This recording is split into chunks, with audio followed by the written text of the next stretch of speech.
अस्सलाम वालेकुम, this is bill alpha video वाले सरकारों। भाई कुछ टाइम पहले मैंने आप लोगों को बताया था कि किस तरह कंपनीज आपको मजबूर करती हैं कि आप ज्यादा से ज्यादा पैसे उनके मोबाइल फोन्स पे लगाएं और किस तरह वो आपको मजबूर करती हैं कि आपको अपना मोबाइल फोन पुराना लगने लग जाए। बट काफी बार ऐसा होता है कि आपकी मजबूरी बन जाती है कि भाई आपका मोबाइल फोन स्लो हो जाता है, आपके मोबाइल फोन का कैमरा काम करना छोड़ जाता है या कोई ऐसा इशू बन जाता है जिसके बाद आपको अपना मोबाइल फोन अपग्रेड करना ही पड़ता है। तो भाई आप अगर इस तरह का बंदा है तो आप मेरी तरह का बंदा है कि मेरे मोबाइल फोन की बैटरी खराब हुई तो मैंने जाकर 15 प्रो मैक्स की जगह 16 प्रो मैक्स खरीद लिया। लेकिन आपको जिस तरह का बंदा होना चाहिए वो मेरे ऑफिस के ही एक एम्प्लॉय अब्दुल्ला जैसा बंदा होना चाहिए जो कि तब तक मोबाइल अपग्रेड ना करे जब तक उसकी मजबूरी ना बन जाए।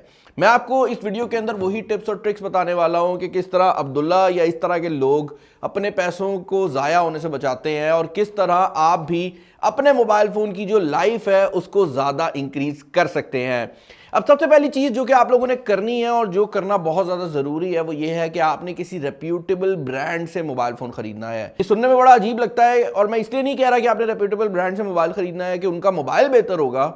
मैं इसलिए कह रहा हूं कि भाई मोबाइल फोन्स अपग्रेड करने की सबसे बड़ी जो रीजनिंग होती है उनके अंदर अक्सर ऐसी रीजनिंग होती है कि भाई हेडफोन जैक काम नहीं कर रहा, चार्जिंग पोर्ट काम करना छोड़ गई है, पावर बटन काम करना छोड़ गया है। और इन केसेस के अंदर अगर आप किसी ऐसे ब्रांड का मोबाइल फोन यूज कर रहे हैं जो कि लोकल मार्केट में बड़ा नहीं है या मार्केट में बहुत मुश्किल से मिलता है तो उसका सबसे बड़ा प्रॉब्लम ये बनेगा कि आप उसको रिपेयर करवा ही नहीं सकेंगे, उसका पार्ट ही नहीं मिलेगा और एसेंशियली वो मोबाइल फोन आपके लिए एक डिस्पोजेबल मोबाइल फोन बन जाएगा। तो रेप्यूटेबल ब्रांड का हरगिज ये मतलब नहीं है कि लोकल होना जरूरी है। एप्पल पाकिस्तान में लोकली नहीं था तब भी बिकता था क्योंकि उसके पार्ट्स मिल जाते हैं।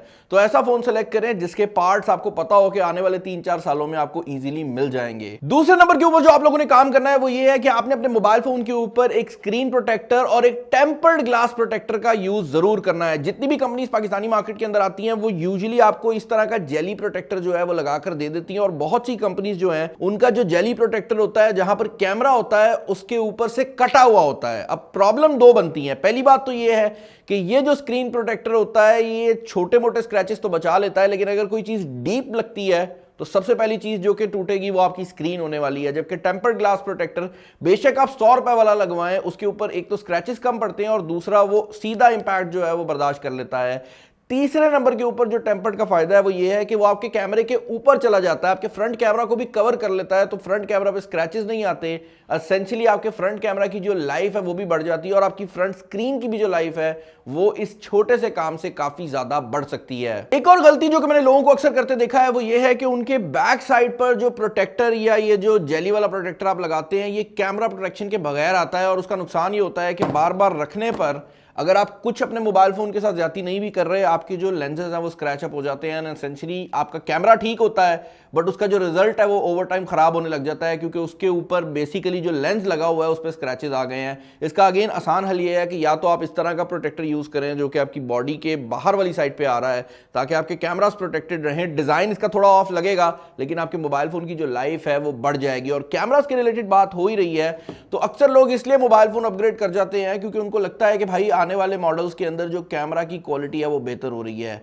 अब अगर तो आप एक वीडियो वाला बंदा है, आपने अपने काम में वीडियो का रिजल्ट बेहतर लेना है तो यस कैमरास की क्वालिटी बड़ी है और कैमरास की क्वालिटी जरूरी भी है। बट अगर आप एक ऐसा बंदा है जो कि तस्वीरों के बारे में कह रहा है कि उसकी क्वालिटी बेहतर होनी चाहिए तो भाई मैं आपको यह बात बताना चाहूंगा कि इस पॉइंट पर जितने भी महंगे फोन्स भी आ रहे हैं उनका सबसे बड़ा हाईलाइटिंग फीचर है AI। और AI आप मुफ्त 20,000 रुपए के 4 साल पुराने फोन के ऊपर भी ले सकते हैं। तो आपको फोन अपग्रेड करने की भी जरूरत नहीं है और ना ही इस चीज को सोचने की जरूरत है कि आपके कैमरा की क्वालिटी कम है। इनफैक्ट मैं आपको रिकमेंड करूंगा कि गूगल फोटोज को डाउनलोड कर लें, इसके अंदर आपको फ्री स्टोरेज भी मिल जाएगी ऑनलाइन और ये जो फोटोज आपको एडिट करके देगा मैं गारंटी दे सकता हूं कि अगर आप एडिटेड पिक्चर और नॉन एडिटेड पिक्चर को साइड बाय साइड रखेंगे तो आपको खुद यकीन नहीं आएगा कि आपका पुराना मोबाइल फोन इतने हाई क्वालिटी रिजल्ट दे सकता है। वो मोबाइल फोन जिनके अंदर पोर्ट्रेट मोड नहीं है ये उनमें पोर्ट्रेट मोड ले आता है। वो मोबाइल फोन जो कि अच्छी प्रोसेसिंग नहीं कर सकते कलर की ये उनमें अच्छी प्रोसेसिंग ले आता है। वो मोबाइल फोन जिनके कैमरा में मेगापिक्सल कम है और उसमें रेजोल्यूशन का मसला है ये उसमें रेजोल्यूशन भी बेहतर कर देता है। एसेंशियली आपको सब कुछ जो महंगे फोन वाला है वो फ्री में मिल रहा है, बस आपकी सोच का मसला है जहां पर आपको लगता ये है कि महंगा फोन लेंगे तो कैमरा बेहतर हो जाएगा। एक और गलती जो कि मैंने लोगों को अक्सर करते देखा है वो ये है कि अगर उनके मोबाइल फोन की स्क्रीन ब्राइट होती है तो वो अंधेरे में भी अपनी स्क्रीन की ब्राइटनेस फुल खोल रख रहे होते हैं और उनको लग रहा होता है कि भाई इससे हमारे मोबाइल फोन का डिस्प्ले प्यारा लग रहा है। बट प्रॉब्लम ये है कि अगर आप अपनी स्क्रीन को हर टाइम 100% के ऊपर रख रहे हैं तो एसेंशियली आप अपनी स्क्रीन की जो लाइफ है वो कम कर रहे हैं। यही वजह है कि आपका जो पुराना मोबाइल फोन है वो टाइम गुजरने के साथ साथ थोड़ा डिम होना शुरू हो जाता है, क्योंकि उसके अंदर जो मौजूद एलिमेंट लगा होता है लाइट के लिए, जो एलईडीज लगी होती हैं, उनकी पावर कम होने लग जाती है। ये वैसे ही है जिस तरह एलईडी बल्ब कुछ टाइम बाद जान छोड़ना शुरू कर देते हैं।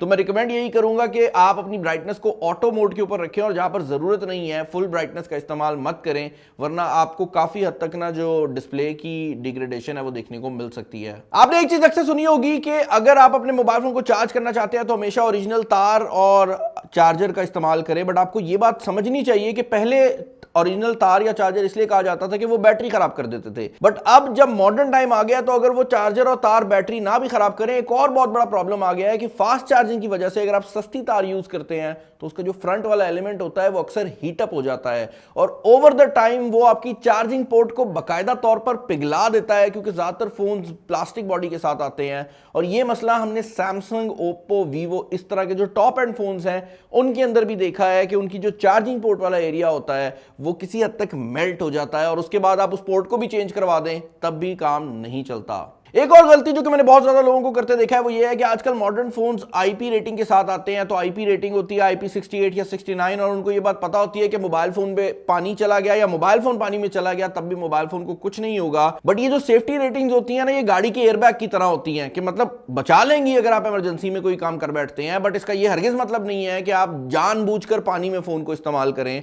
इसका मतलब यह है कि आपने वाटर रेजिस्टेंस को सिर्फ इमरजेंसी के लिए रखना है, क्योंकि अक्सर ऐसे होता है कि वाटर रेजिस्टेंस नॉर्मल पानी पे टेस्टेड होती है और लोग नमकीन पानी में उस फोन को डाल देते हैं, रैंडमली कोई भी पानी हुआ उसमें फोन डाल दिया और बाद में पता यह लगता है कि जो उसकी पोर्ट्स होती हैं उसमें मिनरल डिपॉजिट्स आ जाते हैं, एसेंशियली वो पोर्ट काम करना ही छोड़ जाती है। मोबाइल फोन जब स्लो होना शुरू होता है तो लोग जनरली बैटरी सेवर और स्टोरेज सेवर एप्लीकेशंस को डाउनलोड कर देते हैं और सोचते ये हैं कि भाई ये आपकी जो सारी मेमोरी है उसको क्लियर कर देंगी और आपका मोबाइल फोन तेजी से काम करने लग जाएगा। जबकि असल रियलिटी ये है कि ये आपके मोबाइल फोन को स्लो डाउन कर रही होती हैं और जब आप मेमोरी को क्लियर करते हैं तो हर बार सॉफ्टवेयर को दोबारा ओपन करने में मोबाइल फोन की दोबारा एफर्ट लगती है। और यहां पर यह बात भी ऐड करना बहुत ज्यादा जरूरी है कि जिस तरह मोबाइल ऑपरेटिंग सिस्टम काम करता है, अगर आपके मोबाइल फोन में 256 GB स्टोरेज है और आपने उसमें से ज्यादातर स्टोरेज को यूज किया हुआ है तो ये भी आपके मोबाइल फोन को चीज स्लो डाउन कर रही है। तो अपने मोबाइल फोन को टाइम बाय टाइम क्लियर करते रहा करें।